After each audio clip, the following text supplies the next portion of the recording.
Hare Krishna, Krishna Krishna, Hare Hare, Hare Ram.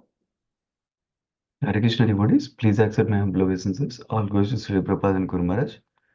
Yeah, Vidya Mataji, whenever you're ready, you can start, Mataji. Hare Krishna. Om Namo Bhagavate Vasudevaya. Om Namo Bhagavate Vasudevaya. Om Namo Bhagavate Vasudevaya. Narayanam Namaskritya Naram Cheva Narottamam Devim Saraswatim Vyasam Tato Jaya Muriraye Nasta Prayeshu Abhareshu Nityam Bhagavate Sevaya Bhagavate Uttamasloke Bhakti Bhavati Nasteki. Today we are reading from Canto 4, Chapter 16, Praise of King Prithu by the Professional Reciters. Text 14. Just as the sun god expands his shining rays up to the Arctic region without impedance, the influence of King Prithu will cover all tracts of land up to the Arctic region and will remain undisturbed as long as he lives. Text 15. This king will please everyone by his practical activities, and all of his citizens will remain very satisfied. Because of this, the citizens will take great satisfaction in accepting him as their ruling king. Text 16. The king will be firmly determined and always situated in truth. He will be a lover of the Brahmanical culture and will render all service to all men and give shelter to all surrendered souls. Giving respect to all, he will always be merciful to the poor and innocent. Text 17. The king will respect all women as they were his own mother, and he will treat his own wife as the other half of his body. He will be just like an affectionate father to his citizens, and he will treat himself as the most obedient servant of the devotees who always preach the glories of the Lord. Text 18. The king will consider all embodied living entities as dear as his own self, and he will always be increasing the pleasures of his friends. He will intimately associate with liberated persons, and he will be a chastising hand to all impious persons. Text 19. This king is the master of the three worlds, and he is directly empowered by the Supreme Personality of Godhead. He is without change, and he is an incarnation of the Supreme, known as Satyavesa Avatara. Being a liberated soul and completely learned, he sees all material varieties as meaningless because their basic principle is near science. Text 20. This king, being uniquely powerful and heroic, will have no competitor. He will travel around the globe on his victorious chariot, holding his invincible bow in his hand and appearing exactly like the sun, which rotates in its own orbit from the south. Text 21. When the king travels all over the world, other kings, as well as the demigods, will offer him all kinds of presentations. Their queens will also consider him the original king, who carries in his hand the emblems of club and disc, and will sing of his fame, and for he will be as reputable as the Supreme Personality of Godhead. Text 22. This king, this protector of the citizens, is an extraordinary king and is equal to the Prajapati demigods. For the living facility of all citizens, he will milk the earth, which is like a cow. Not only that, but he will lever the surface of the earth with the pointed ends of his bow, breaking all the hills exactly as King Indra, the heavenly king, breaks mountains with a powerful thunderbolt. Text 23. When the lion travels in the forest with its tail turned upward, all menial animals hide themselves. Similarly, when King Prithu will travel over his kingdom and vibrate the string of his bow, which is made of the horns of goats and bulls and is irresistible in battle, all demonic rogues and thieves will hide themselves in all directions. Text 24. At the source of the river Saraswati, this king will perform 100 sacrifices known as Asvamedha. In the course of the last sacrifice, the heavenly king Indra will steal the sacrificial horse. Text 25. This King Prithu will meet Sanat Kumara, one of the 4 Kumaras, in the garden of his palace compound. The king will worship him with devotion and will be fortunate to receive instructions by which one can enjoy transcendental bliss. Text 26. In this way, when the chivalrous activities of King Prithu come to be known to the people in general, King Prithu will always hear about himself and his uniquely powerful activities. Text 27. No one will be able to disobey the orders of Prithu Maharaj. After conquering the world, he will completely eradicate the threefold miseries of the citizens. Then he will be recognized all over the world. At that time, both the Suras and the Asuras will undoubtedly glorify his magnanimous activities. Thus ends the Bhaktivedanta purport of Canto 4, Chapter 16, Praise of King Prithu by the professional reciters. Hare Krishna. Yeah, thank you so much, Vidyamati, for reading the translations today. So I'll offer prayers and we can start. Om Ajnanatimirandasya Gnananjana Shalakaya Chakshurunmilitam Yena Tasmai Shri Guruve Namaha Namam Vishnupadaya Krishna Prasthaya Bhutale Srimate Bhaktivedanta Swami Niti Namine Namaste Saraswati Deve Gauravani Pracharine Nirvishesha Shunyavadi Paschatya Desutarini Jai Shri Krishna Chaitanya Prabhu Nityananda Sri Advaita Gadadhara Sri Vasadi Gaura Bhaktabunda Hare Krishna, Krishna Krishna, Hare Hare, Hare Rama, Rama Rama, Hare Hare. Okay, it's a wonderful section. We're in the 4th canto, 16th chapter. So we know that in the previous chapter, King Prithu appeared. Sages churned the dead body of King Vena, and from there, King Prithu and his eternal consort, Archie appeared. And then we heard how he was coronated as a king or an emperor, and it's not like he was born as a baby and then he grew up some years like that. He was immediately grew up to an adult because that's how sages manifested him. So he started he became an emperor now. So the moment he became emperor, with the encouragement of the sages and saintly persons, the professional bards who are meant to glorify kings like this are started glorifying him. That we started seeing in the last chapter itself. And then King Prithu expressed his humility and asked them not to glorify him because he's not done all the things that they're saying yet. Like that he described. Because he just now became the king, he didn't do the great things yet, like that. But interestingly, the professional bards were encouraged even more by seeing the humility of King Prithu. And thus they were glorifying even more further. And we'll notice some of these saintly persons already had the knowledge of what he is going to do in the future also. That means they knew the future prediction also they could do. So that's a section where we are in. They're glorifying King Prithu heartfully. So far in this chapter, the section where we are in, the way they are glorifying him as, oh, you're performing the functions of different demigods like that. So for example, just in the previous section, until that now, they glorified him like sun god, who evaporates water and then gives the water at the right time as rain when needed. Similarly, he takes taxes, but then gives them for maintenance of the society only, citizens only at the right time like that.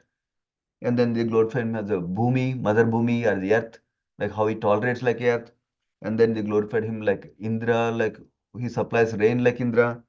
And that means when the rains are shortage is there, he was able to manifest rains also like that. Like that, they glorified him as different demigods. So the verse for today is the last verse where they're glorifying him as sun god as a different quality. Remember, they glorified in the beginning of this section as sun god when there's a need for money, when the needs for prosperity in the society, he gives it. Like that, they glorified, right? In this verse 14, the way they glorify him is how sunshine cannot be separated from sun, how nobody can stop from giving sunshine.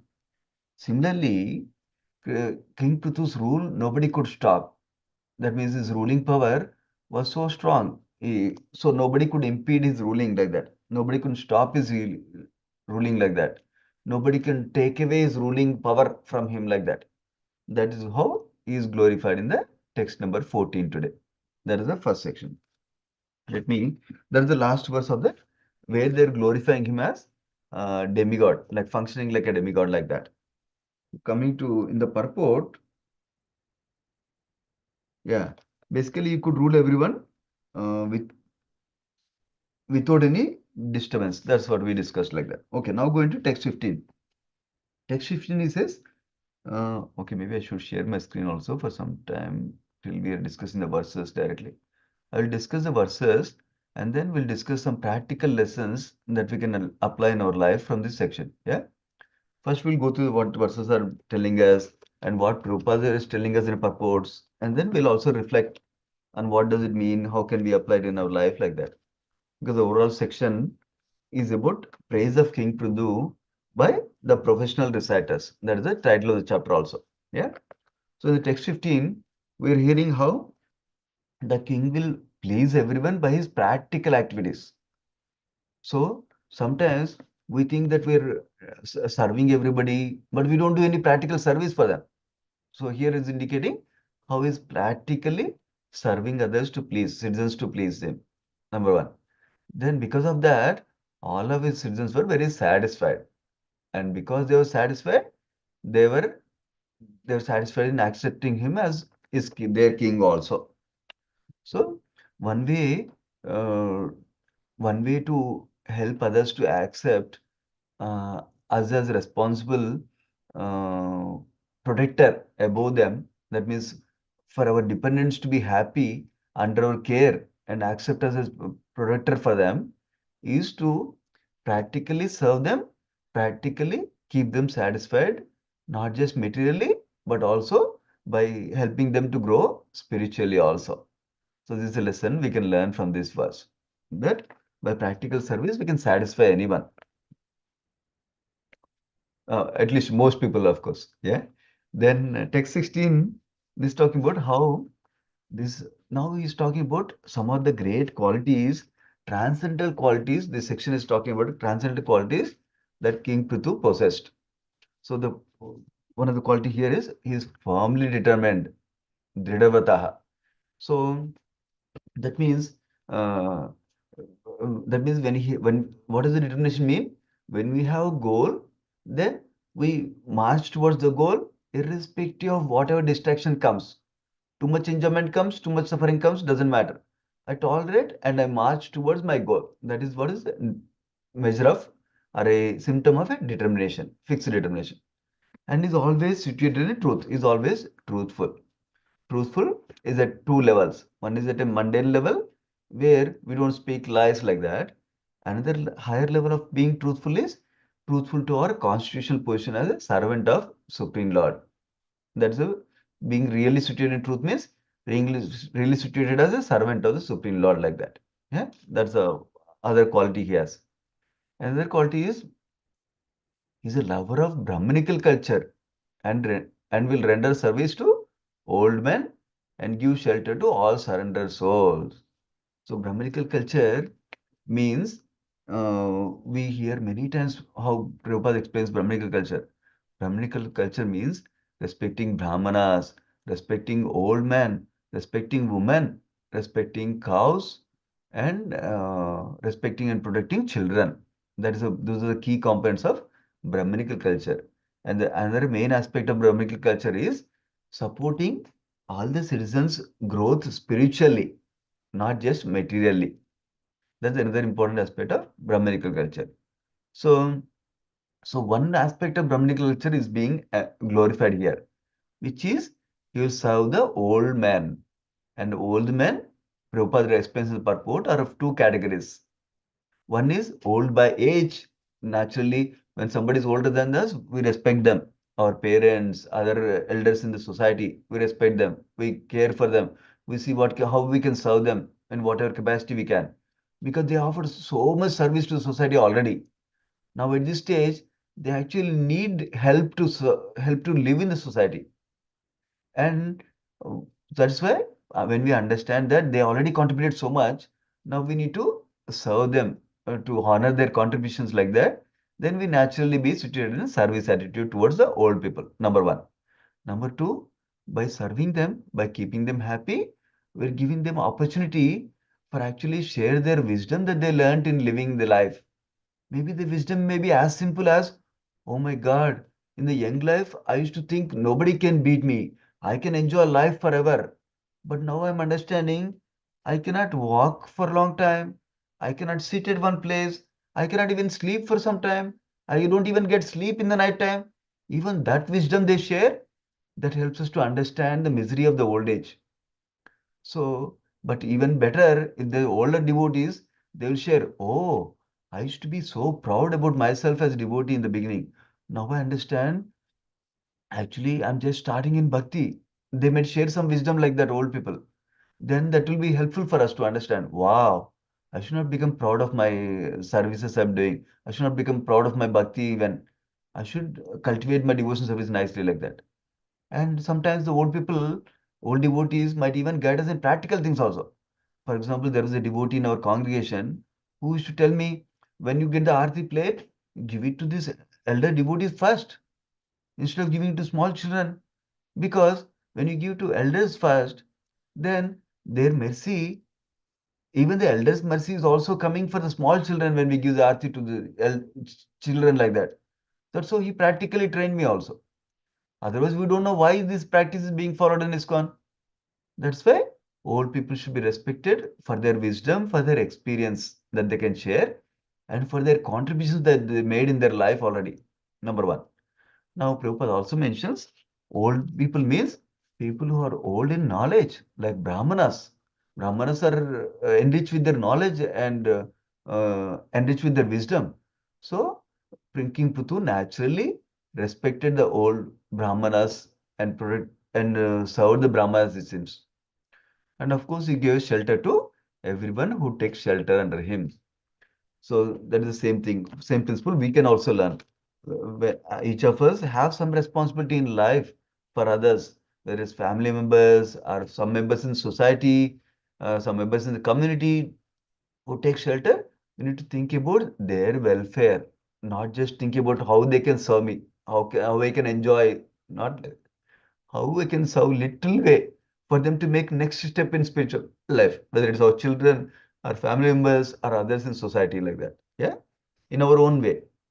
And then he was always he was giving respect to all, and then he will always be merciful to the poor and innocent. So that means when somebody is poor and innocent, he was merciful. Poor not only in terms of money, poor also in terms of knowledge or devotion also. So that's what is being glorified here. Uh, yeah, I think that we covered the aspects of the purport also Prabhupada shared. Now, text 17, this king not only respected Brahmanas, he respected all women also. How? As if their own mother. So then he will also treat his own wife as the other half of this body. That means he will give equal respect to his wife like that. So what can we learn? Prabhupada writes in the purport, who is a learned person, and according to Chanakya Pandita. Learned Chanakya Pandita, Chanakya Pandit defines a learned person like this: the one who treats all women except his wife as his mother, number one, and looks at others' property as trash or garbage like that. That means he doesn't think, how can I get others' property like that? He treats it as garbage, not for me. I have my own opulence, whatever I have. And then treats others as he would treat himself, like the golden rule. Like how I want to be treated, he will treat others also. These are the three symptoms of a learned man like that. And so that should be the standard of one who is educated, not just he has got American academic degrees like that, Prabhupada is writing in the purport. So that's important symptom. How do we practically apply this? Practically, we apply this when we see other women other than our wives, when we appreciate their qualities as the motherly qualities of the other woman, like how other women are naturally caring, they're naturally kind, they naturally want to serve others, they naturally want to protect others. We should observe those qualities in other women. Then we observe such qualities in other women, then we develop appreciation for them like a mother. So, but instead, when we look at external beauty only, then we might go into lustful thoughts. So, the point is, whenever we meet others, not only women, we learn to appreciate their qualities, their services, and their service attitude. When we develop this appreciation for everyone we meet, including devotees, including women, then naturally that motherly respect will awaken inside our heart. Even if we externally express it or not, internally we should carry that. Then naturally we'll externally also appreciate their motherly attitude like that. So that's what we can practically apply for this. And then treating our own wife as the other half of the body. That means we should not take our wife or husband as granted. That means I'm married anyway, he's going to live with me. I'm married anyway, she's going to live with me. Don't take that as granted. We should always appreciate the services of each other in a household life. So when we learn to appreciate the services we each other are making, sacrifices all the family members are making in the family, then we learn to cultivate the gratitude towards them. Then we have gratitude towards others, then we naturally respect. Then we naturally, that respect shows up in our attitude also. So we don't treat them as nothing like that. So we can respect others outside the home, but we respect others inside the home also. That's an important quality we should not forget. Yeah. So that's what is showing here in this example. Then next is like an affectionate father, he was taking care of his citizens. What does the affectionate father do? Affectionate father takes care of material and spiritual welfare of his dependents. That's why he is taking care of them also. And even though he is the emperor and great king, he will treat himself as an obedient servant of the devotees. When he meets devotees, he takes their guidance. Brahmana kings are supposed to rule with Brahmana's guidance. So he takes their guidance and he is obedient to their instructions that they give. And he is ready to serve them. So this is an attitude we should respect. We should also cultivate. However great we think we are, we're always serving devotees. Why we are serving devotees? Because that pleases Krishna. So then, so that means he's not thinking he's a superior like that. He's thinking, how can I serve? My role is to serve others like that. He's thinking. That is the attitude we can cultivate in our spiritual life also. And then he's saying, he always preaches the glories of the Lord. This is the Satatam Kirtayantamam. Always preaching, always glorifying. Chanting is the holy name of the Lord. Chanting also includes glories of the Lord, qualities of the Lord, appreciating qualities of the Lord, sharing about the qualities of the Lord, sharing about the pastimes of the Lord. These all include in the preaching the glories of the Lord. Kirtanam. So he was doing that. Let me see if I missed anything in the purport. No, I think I covered. Okay. Going to the 18th verse. In the 18th verse, he is saying, the king will consider all embodied living entities as dear as his own self. This is similar to what we discussed. One of the three qualities of a learned man, according to Chanik Pandit, is to treat others like he would like to be treated like that. So he's treating very nicely. Naturally, all of us are dear to ourselves. We want everything good for ourselves. Similarly, we want good for others and we want to give good to others like that. And that includes both material and spiritually helping them. He will always be increasing pleasures of his friends. So he'll be serving his friends as much as he can like that. And then he will intimately associate with liberated person. You notice uh, uh, previously said increasing the pleasure of his friends, now intimately associate with liberated persons. This is the principle we learn from Upadeshamrita, Nectar of Instruction also. Text number 4. The reason text number 4 describes the loving exchanges is primarily to do with pure devotees, liberated persons like that. So because they have the capacity to exchange love properly with us, then that will inspire us to grow in spiritual life like that. So when we get a senior association, we should intimately associate with, we should not run away from them. Oh, he's going to ask me about chanting. He's going to ask me what service you are doing. Not like that. We should take the opportunity to associate with saintly persons like that. So he used to take that opportunity, and he will be, and at the same time, he'll be a chastising hand to the impious persons. King, one of his responsibility is to be strong and be able to chastise any people who are doing impious activities, any people who are not following Varnashram Dharma, any people who are disturbing others following a Varnashram Dharma. He is strong and takes care of them. So this is why saintly persons are usually uh, soft like a rose and strong like a thunderbolt is described. So they have that quality. They're not, I'm so humble, I cannot chastise them, I cannot tell anything to them, not like that. My duty is to chastise, protect citizens. So at that, in that capacity, I'll take strong action as needed like that. That's what is describing. Text 19 is describing how he is being glorified as a representative of Supreme Lord, as a Shakti Avatara in this verse, as a Supreme Lord's incarnation that we discussed in the by other devotees already discussed. What the Shakti Avatara means. That means he has a ruling potency like the Supreme Lord himself, like that. So that's what is being glorified and is directly empowered by the Supreme Personality of Godhead. This is another important thing. When we glorifying others, we see how Supreme Lord has empowered them. Supreme Lord has given mercy to them. How their spiritual master has empowered them. That is how we can recognize.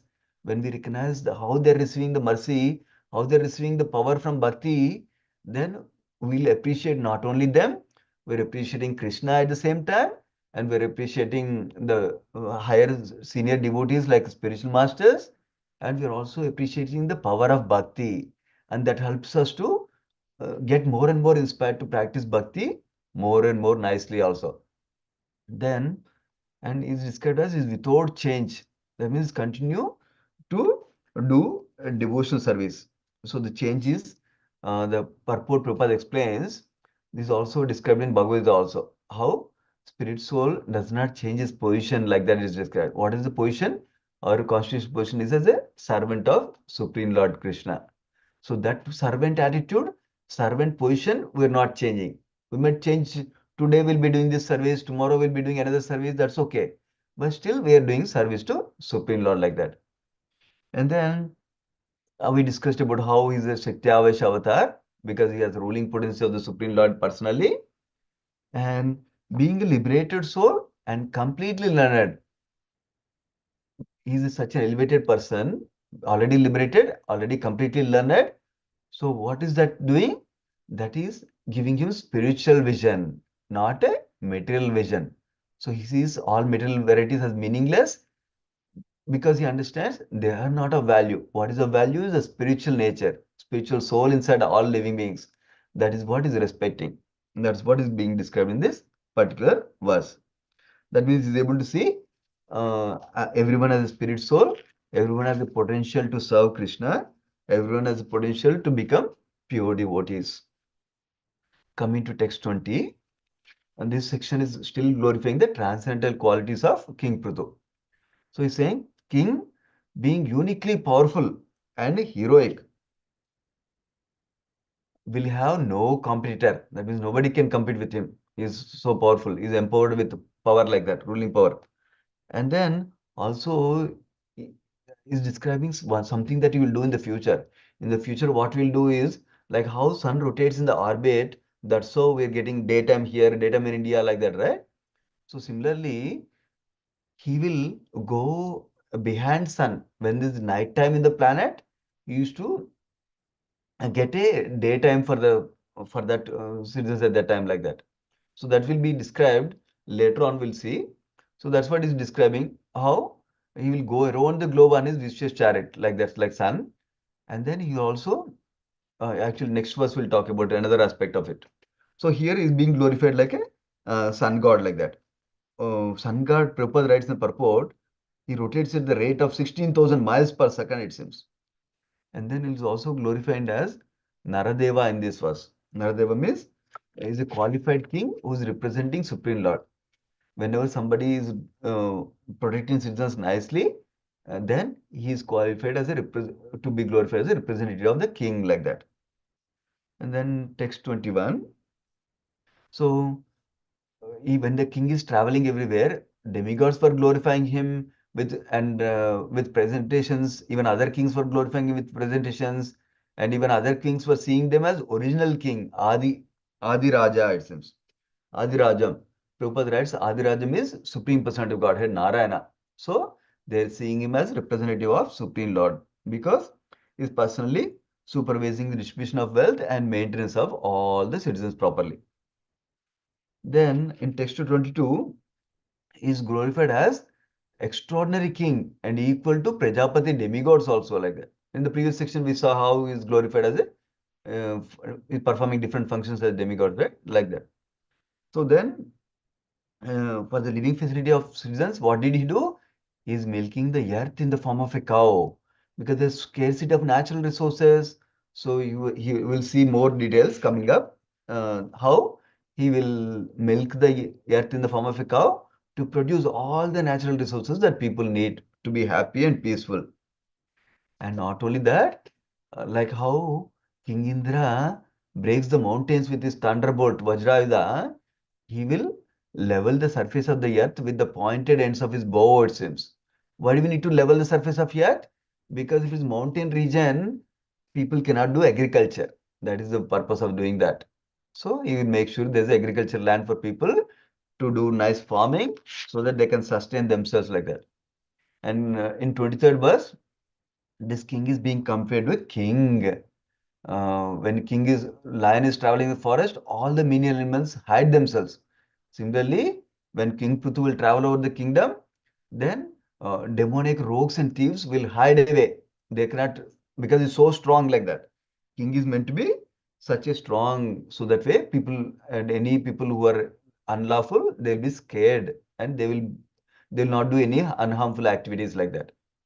Then text 24, they're predicting more future activities that he's going to do. He's going to do Ashwamedha sacrifice. Many sacrifices, horse sacrifices he'll do. Like that is describing. And then they're saying that when he's doing the sacrifices, King Indra will come and steal the sacrifice laws. We'll hear more details about this pastime in the next chapter. So we'll not discuss much here. And there's no purport also. And then here, King Puthu will finally get the association of Kumaras. There's a whole chapter dedicated to his association with Kumaras. What question he asks, wonderful answer Kumara gives, how to get out of this material world. We'll hear that in one full chapter on this, dedicated to this. And then he's saying the king will worship him with devotion and will be fortunate to receive instructions. And what will happen when he receives instructions? He will enjoy transcendental bliss. Prabhupada elaborates on the purport that when we hear instructions from our spiritual master and when we apply in our life, we can also experience the transcendental bliss. That is the way of receiving knowledge and enjoying real bliss with spiritual bliss in our life, like that. Prabhupada emphasizes in the purport. Now, text 26.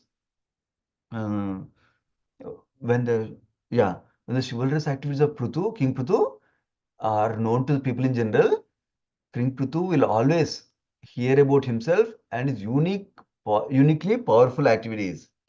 So the point is, he didn't have to naturally advertise, oh, you know what, I'm doing this, you know what, I'm doing this.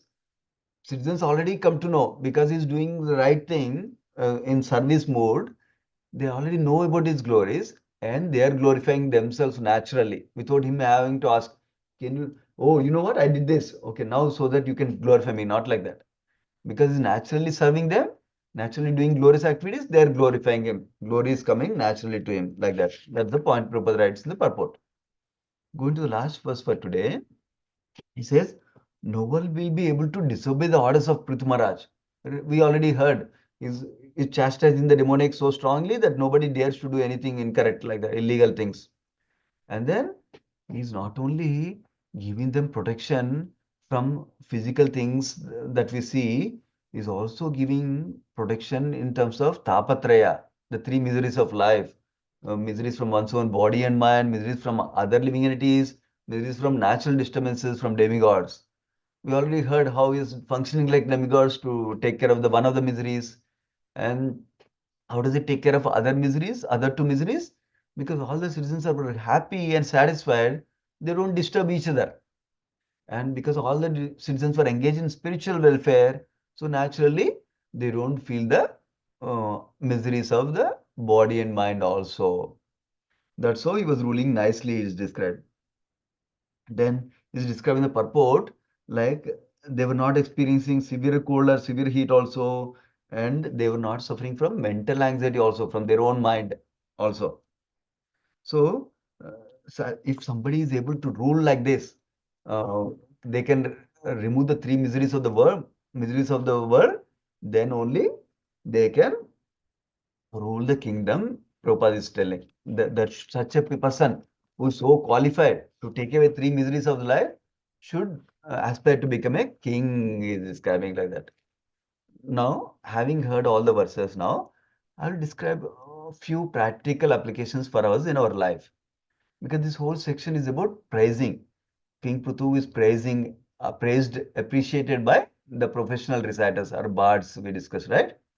What can we learn from these? A few different aspects. One is the praising or appreciating is a devotional culture and it's important. It's a Vaishnava quality to appreciate others, to appreciate others' contributions, to appreciate others' qualities, to appreciate others' devotion, to appreciate others' services, to appreciate others' service attitude is a very important thing to cultivate in our life also. So when we hear this appreciation of these great devotees like Pink Prithu in this case, who was incarnation of Supreme Lord also, then it should develop in our heart some aspiration. I also want to develop such nice qualities like that. That aspiration should arise in our heart. And this is giving us understanding us what is the real qualities we need to develop. Not I need to get more money, I need to work more harder like that. The real bliss is there in developing wonderful qualities of a devotee. And all devotion, bhakti itself helps in developing these qualities also. So that aspiration should develop in our heart. I want to develop the nice qualities that I'm hearing like that. At least one of the qualities we should get attracted and we should want to cultivate that quality. Number one. Number two, we can talk about how to give this appreciation to others and also how to receive this appreciation from others. Like that, we'll talk about. When giving appreciation to others, we should recognize not only their greatness, but why they're able to do that such great things by appreciating the mercy in their life coming through bhakti, coming through their guru, coming through Krishna, like that also. And we should highlight that mercy in their life. That way, we're helping them to recognize mercy, and we're also recognizing the mercy of devotees and Krishna and bhakti in our life also. That is one aspect. And then this appreciation is a culture of encouragement that we can give each other in devotional life also. So we can genuinely appreciate, then that helps others to be encouraged in their services. And then we should not appreciation also is an antidote for the first offense of the holy name, which is not to blaspheme the devotees. So when we are in the mood of appreciation, naturally we are not in the mood of criticism, not in the mood of blasphemy. This is an offense. This is a defense that protects against the offense of blasphemy against devotees like that. And then we um, this is a part of a devotional culture, and when we're appreciating others, we should not go into comparison mode. Like sometimes devotees ignorantly, without knowing, innocently, what they do is they glorify one devotee. While glorifying one devotee, they'll say, "Oh, you are lot better than this devotee." That is not good. Comparing other devotee, putting other devotee down in order to appreciate these devotees is not nice. You can appreciate this devotee, but you don't have to put other devotees down like that. So that's another important caution we need to exercise when we're appreciating other devotees like that. And also recognize that, let us say we appreciate someone and they'll say, "Oh, Prabhu, you did this nice service wonderfully today," when you say like that to someone. Then they'll say, "Oh, you don't know? I've been doing this for last 5 years, this service." then we should understand actually they really need a lot of appreciation because nobody is giving appreciation to them. That they're thinking when we're giving appreciation, they're not able to, they're telling us that nobody appreciated from the past. So that's a sign for us that they need a little bit more appreciation like that. So we need to make sure we encourage each other in our services like that. This actually is not only with other devotees, within our family members also. We can notice this behavior from our family members. Then that's a cue for us. Oh, I'm not recognizing enough. I'm not understanding what they're contributing. I'm not appreciating what they're contributing in our family. Like that, the light should glow. Then we should learn to appreciate more and more. Next thing is about receiving praise. How do we receive the praise? So when others are glorifying us, others are appreciating us, then first of all, we should feel encouraged for the service we did, for which they're appreciating, number one. Number two, we should understand they're able to appreciate because their own grateful heart, because of their own quality of being able to appreciate something in us, something good in us. Because I cannot appreciate something I don't have usually. It's very hard. That is why we cannot appreciate the pure devotees fully. We can only appreciate little bit because our heart will allow to appreciate only some things, some aspects of them. But actually, they are glorious with so many qualities. So we should appreciate their mode of appreciation also. That they want to encourage me. We should accept the encouragement honestly, sincerely. We can accept the appreciation they are giving. And then, however, we should not, that appreciation or praise that others are offering should not make me become proud, should not increase my false ego. We should understand they're appreciating this in me. But how did I got that? I got it only by mercy of Krishna, mercy of my Guru, and mercy of other devotees only. Otherwise, I would not get that. We should recognize that honestly. When we have that honest recognition of whatever I have, ability I have, is coming because of the mercy of Krishna and devotees and my Guru, then naturally I will not become proud. Instead, I'll give that credit to my Guru and Krishna only. Because whatever I'm able to do now, in the next moment, Krishna may take away that potency that I have, that facility that I have, that ability that I have. When we recognize that, then we don't become proud. That is the important principle to learn. That means we are transparently we are passing on the credit that others are giving to our Guru and Krishna and staying as an instrument. Sometimes we may not be able to verbally express this only because of my Guru and devotees, but internally we should have that, whether we express verbally or not. Sometimes we'll say, no, no, no, Prabhu, I am not like this, like that. That can go on like that. So that's okay. That's the genuine humility of devotees. But other way too is accept it. Thank you so much, Prabhu. Accept it and then pass it on to our Guru and devotees and Krishna like that. But understand that whatever they're appreciating has come to me because of Krishna's mercy and devotees' mercy only. Then we'll never become proud. Then uh, that is the other aspect of how do we receive the glorification. And when we receive the praise and appreciation like that, we can stay genuinely humble. Our humility can increase actually, and gratitude can increase. Why? When we are connecting that I'm getting this opportunity to serve because of them. I'm getting this opportunity to speak Krishna Kada, opportunity to serve in this way because of them like that. When we see like that, then we'll become grateful towards them and also will become humble at the same time also by being honest about what is the source of our ability. The last thing I'll mention about is how to not expecting respect, not expecting praise, not expecting glorification is an important quality of a devotee. As Chaitanya Mahaprabhu says, Rinadapi Sunichena, Tarorapi Sahishnuna, Amanina Manadena, Kirtaniya Sadaharihi. So when we are able to not expect respect from others, then we can chant holy name continuously, which is the goal of all devotees. So that way, we should not expect honor from others. So that is an important quality we need to cultivate. That means I'm not looking for honor, enjoying the honor for myself like that.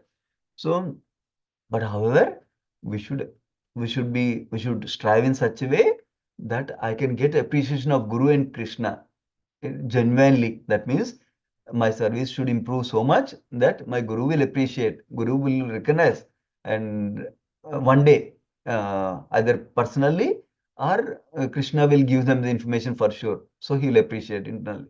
Then I'll get the blessings from Guru and Krishna like that. That we can strive for. And this is a test also. When somebody recognizes us, are we becoming proud? Are we becoming encouraged to do more service more and more? And our humility and gratitude is increasing. That's a test we need to check. And we need to be careful. That doesn't mean we don't do the service that is giving glorification. We still do service that is getting glorification, because only through service to Krishna we can purify ourselves from that tendency also. Yeah. But we should be watchful of a tendency to become proud or uh, or falsely raise like that. Yeah, these are some application points we can use from this chapter. So we'll pause here. Srimad Bhagavatam ki jai, Srila Prabhupada ki jai. Vancha kalpatarubhyascha kupasandubhyevacha paditanam pavanebhyo vaishnavebhyo namo namaha. Thank you so much, devotees. Hare Krishna. Thank you very much, Prabhuji. Hare Krishna. Thank you. Wonderful. Wonderful talk, Prabhuji.